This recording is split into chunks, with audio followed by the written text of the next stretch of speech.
Diana, relax ka lang. Ano ka ba? Sobrang bait ni Mama. Hindi ka nun pagsasalitaan ng masama na parang mga nasa pelikula. Pagbibigay assurance ni Kevin sa kanyang 5 months girlfriend na si Diana. Hindi ko kasi maiwasang kabahan dahil galing kayo sa mayamang pamilya. Ang tatay mo, isang congressman. Ang nanay mo naman ay nagmamay-ari ng maraming negosyo. Samantalang ako, lumaki lang sa mahirap na pamilya. Kaya natatakot ako na baka hindi niya ako magustuhan para sa'yo. Sabi ni Diana. Basta, wag kang kabahan. Makikita mo mamaya, sobrang bait niya. Nakahinga naman ng maluwag si Diana matapos ang pagbibigay assurance ni Kevin sa kanya. Pumasok na nga sila sa isang 5-star restaurant. Hinanap nila ang kanilang binook na table. Sa 7th floor ito ng 50-story building at tabi ng glass window mirror kung saan makikita ang magandang view. Kitang-kita ang mga nag-iilawang abalang gusali sa kalapit na lugar. Buti hindi tayo na-late, Kevin. Kasi kung na-late tayo, baka hindi yun magustuhan ng mama mo. Kahit ako, ayoko na pinaghihintay ako. Sabi ni Diana. Maya-maya ay dumating na nga ang ina ni Kevin na si Lara. Nagbatian sila sa isa't isa. Napakalawak ng matamis ng ngiti ni na Lara at Diana para sa isa't isa. Matapos makita ang sweet ng ngiti ni Lara ay napanatag si Diana. Anya, tama nga ang sinabi ni Kevin. Napaka-approachable ng ina ng kanyang nobyo. Nag-order muna sila ng pagkain. Matapos mag-order ay saka sila nag-usap. So, ikaw pala ang girlfriend ng anak ko. Ilang taon na kayo, Miss Diana? Nahiya si Diana.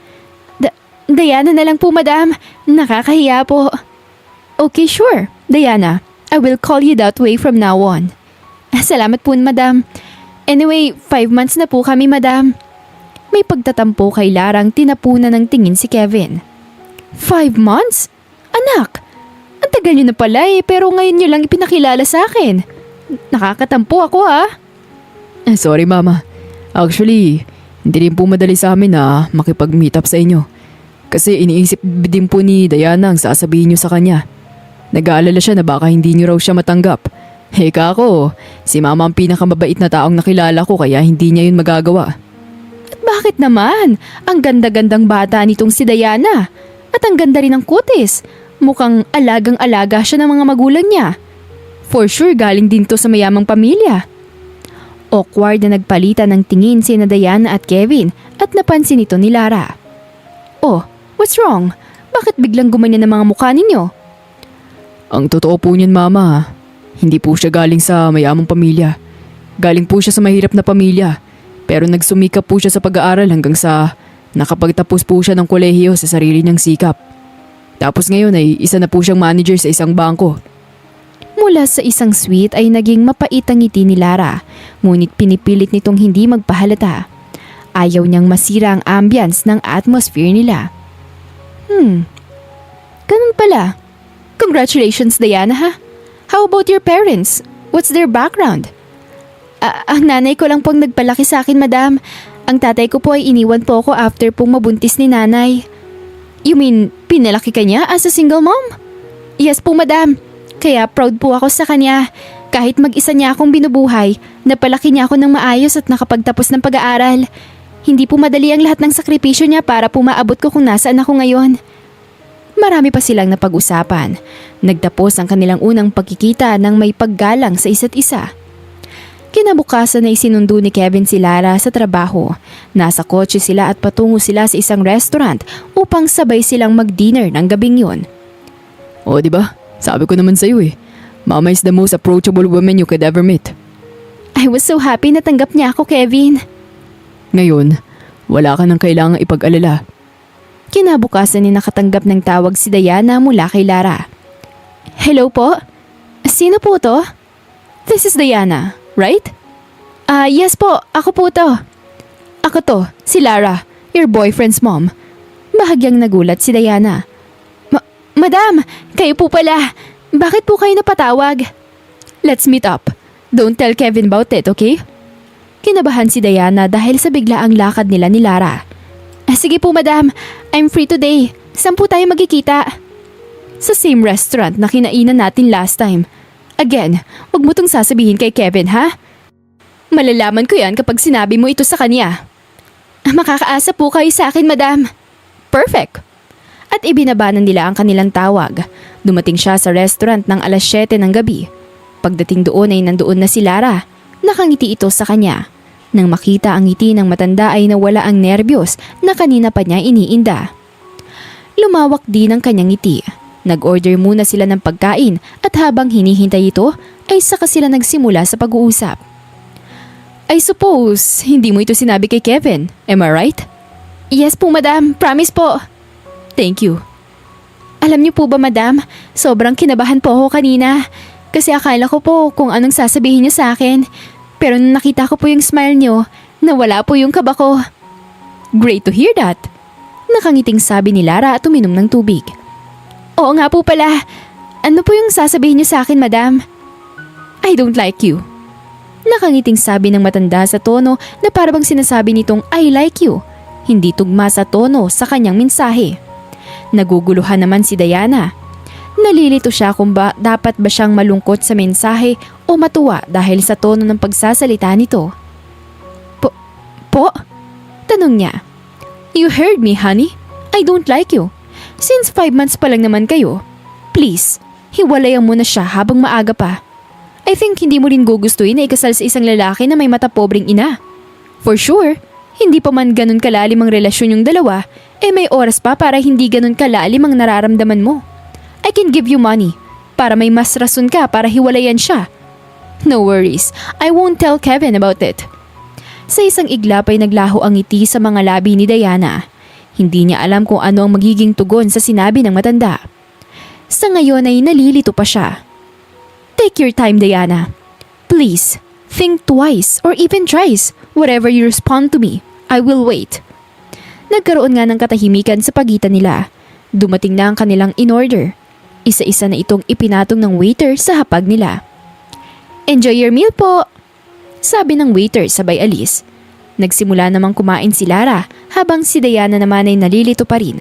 Hindi alam kung ano ang itutugon. Don't be pressured, Diana. I can wait.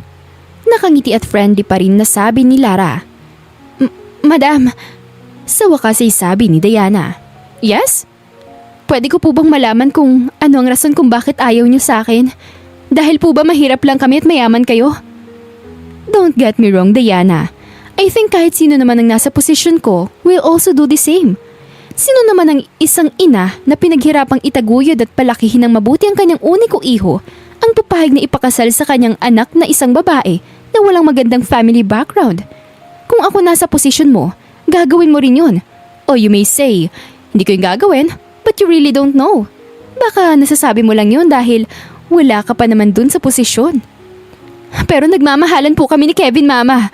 Hindi ko po kaya makipaghiwalay sa kanya. Mahal na mahal ko po siya at alam kong ganun din po siya sa akin. Diana, alam mong pag-ibig ay isang relasyon. Mahal mo lang siya dahil nasanay kang nandyan siya. Pero kung lalayo ka sa kanya, makakalimutan mo rin yung pag-ibig na sinasabi mong yan. Maglalaho na lang yun ang kusa. Yes, it may hurt sa umpisa but it's for the better for the both of you. It will take time para ma-realize mong tamang sinasabi ko ngayon. Kesa naman ikasal kayong dalawa and then pahirapan kita bilang biyanan. At in the middle of your marriage ay susuko ka na lang bigla at papayag na makipag-divorce. Huwag na nating paabutin pa roon. What do you think? Nagpatuloy sa pagkain si Lara habang si Diana ay hindi pa rin alam kung ano magiging tugon sa sinabi nito. Take your time, Diana. I can wait. Huwag ka magsalita ng padalos-dalos. Pag-iisipan mo na mabuti kung ano ang ibabato mong sagot sa akin. Napalunok ng laway si Diana. Madam, promise po, I will do my best para yumaman din ako kagaya ninyo. Baka naisip niyong kaya ako nakikipagrelasyon kay Kevin ay dahil sa pera niya. Hindi po yun totoo. Genuine ang pagmamahal ko sa kanya, hindi lang dahil sa pera niya. Ngumiti si Lara at tiningnan siya ng masinsinan sa mga mata. Kumindat pa siya. Stop the nonsense, Diana. I really don't want to appear as the bad guy here. Kaya wag mo nang hintayin pa na sabihin ko yung magic word ng mga taong mayayaman. Magic words? Anong magic words po yan? Gusto mo talaga malaman? Ayoko kasi na lalo ka masaktan. And as much as possible, I want to be kinder. Please, Tell me. Pakiusap ni Diana. Sure. Uminom ng tubig si Lara at saka ito sinabi. Ang magic words ay pare-parehas lang kayong mahihirap. Kumakapit sa mga mayayaman para makaahon mula sa hirap. Labis na nasaktan si Diana sa narinig at naramdaman yun ni Lara. Again, ginusto kong marinig yun. Kaya wag mo nang palabasin na I'm the bad guy here. Yun ang nasa isip ko and I couldn't help myself to say it. Total, nandito na rin naman tayo sa sitwasyon to ay mas magandang sigurong maprangka kita kesa naman sa magplastikan pa tayo. Nagpunas ng bibig gamit ang tissue si Lara at nginitiang muli ng friendly si Diana. Sige na, I think I already told you what I mean to say to you. I hope clear na sa'yo na ayoko sa'yo and I hope pag-isipan mo ito na mabuti. No worries, just text me kung need mo ng pera as motivation para hiwalayan siya. After mong kunin ng pera, ibang mayamang lalaki na ang akitin mo, okay? At saka umalis na si Lara. Naiwan si Diana sa kanilang table. Doon na siya napahagulhol sa pag-iyak. Ang tanging nasa isip na lamang niya ng mga sandaling yun ay walang iba kundi si Kevin. Ang akala niyang mabait na magiging mother-in-law ay isa palang salbahe. Pag-uwi niya sa bahay ay namamaga ang kanyang mga mata dulot ng pag-iyak. Napansin ito ng kanyang inang si Natasha. O anak, ano nangyari? Hindi na nakapagsalita pa si Diana. Ang una niyang ginawa ay niyakap ang ina at inilabas lamang ang sama ng loob dito. Matapos ilabas ang kanyang mga luha ay umupo sila sa sariling sofa ng kanilang bahay. O anak, ano nangyari? Sabihin mo na para lumuwag ang nararamdaman ko. Ang sabihin mo lang sa akin, nakipagkita ka sa nanay ng nobyo mo, hindi ba? May kinalaman ba to roon? Mama, ang akala ko po okay pa kami ng mama ni Kevin. Pero all this time ayaw pala niya sa akin. Sinabi po niyang lubayan ko po si Kevin. Pero hindi ko po kayang hiwalayan si Kevin dahil mahal na mahal ko po siya. Nadurog ang puso ni Tasha sa kanyang narinig.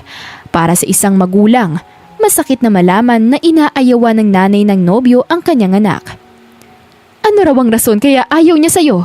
Dahil ba galing tayo sa mahirap na pamilya? Opo, Mama. Yun ang rason niya.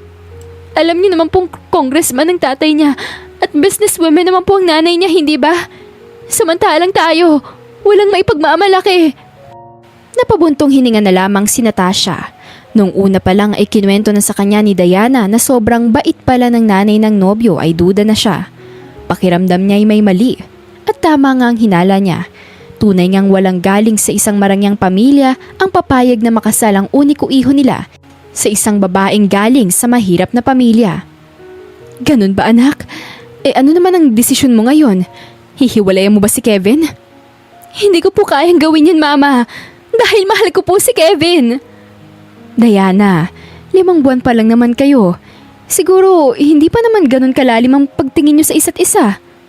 Tama ang sinabi ng nanay ng nobyo mo. Kapag ipinagpalita mo pa to, baka lalo ka lang masaktan. Sasabihin ko po ito kay Kevin. Siguro, nakadepende po sa kanya. Kung ipaglalaban niya po ako, hindi ako uurong sa pagmamahalan namin. Ikaw ang bahala, anak. Hindi kita pipigilan. Kung sino ang lalaking mamahalin mo.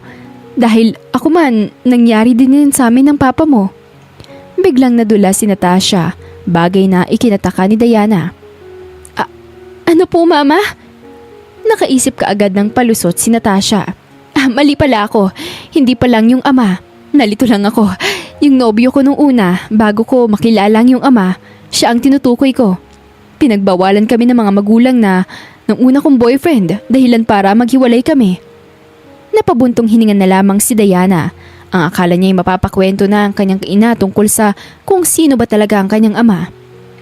Maraming beses na kasi niyang tinatanong ang katauhan ng kanyang ama, ngunit tikom ang ina upang sabihin ang katotohanan. Kinabukasan ay muli siyang sinundo ni Kevin mula sa kanyang trabaho. Nag-dinner ulit sila sa isang fancy restaurant. Kamusta mahal? Parang kanina ka pa. Pansin ko, hindi ka na okay. May sasabihin lang sana ako tungkol sa mama mo, Kevin. Sure. Anong tungkol sa kanya? Kasi, ang totoo, nakipagkita ako sa kanya kahapon. Ha? You didn't tell me about it. Ano naman pinag-usapan niyo? Sinabi kasi niya na Huwag sabihin sa'yo kaya I followed her. Ano raw ang sabi niya? She didn't like me. Malungkot na sabi ni Diana at napabuntong hininga ng malalim. Laking pagtataka ni Kevin. Ha? Paano she didn't like you? Kitang-kita ko kung gaano siya kagusto na makita ka at makilala nung dinner tayo. Akala ko rin genuine yung pinapakita niyang emotion that time. But we're wrong. Kaya nung nag-usap kami kahapon, she expressed how she dislikes me for you. Kaya sobrang nagulat ako kahapon. Sigurado ka ba dyan, Diana? I mean, sorry, hindi ko lang talaga inaasahan to. Actually, Kevin, hindi lang yun ang sinabi niya. Ano pang sinabi niya? Sinabi niya ring layuan daw kita dahil nga ayaw niya sa akin. Kapag ipinagpilitan ko raw ang sarili ko, pahihirapan niya ako bilang biyanan niya until sumuko ako at mag-demand ng divorce. Sumakit na lang ang ulo ni Kevin. Napahawak na lamang siya sa kanyang sentido dahil hindi niya inaasahan ng lahat ng mga naririnig ngayon. Kakausapin ko si Mama. Pasensya na mga sinabi niya ha. Hindi ko rin inaasahan na magagawa niyang sabihin ng mga yun sa'yo. Kevin, gusto ko lang na magkalinawan tayo. Ano yun, Diana? Ipaglalaban mo ba ako sa kanya kahit na dumating sa punto na itakwil ka niya? Dahil hindi mo siya susundin na hiwalayan ako? Natahimik si Kevin. Biglaan ang tanong na yon kaya hindi niya napag-isipan ng isasagot. Si Diana naman ay kinabahan at nangamba dahil sa tagal ng pagsagot ni Kevin sa isang simpleng tanong. Oo naman, Diana. Ipaglalaban kita. Siyempre, mahal kita eh. Pilit at pressured na sabi ni Kevin.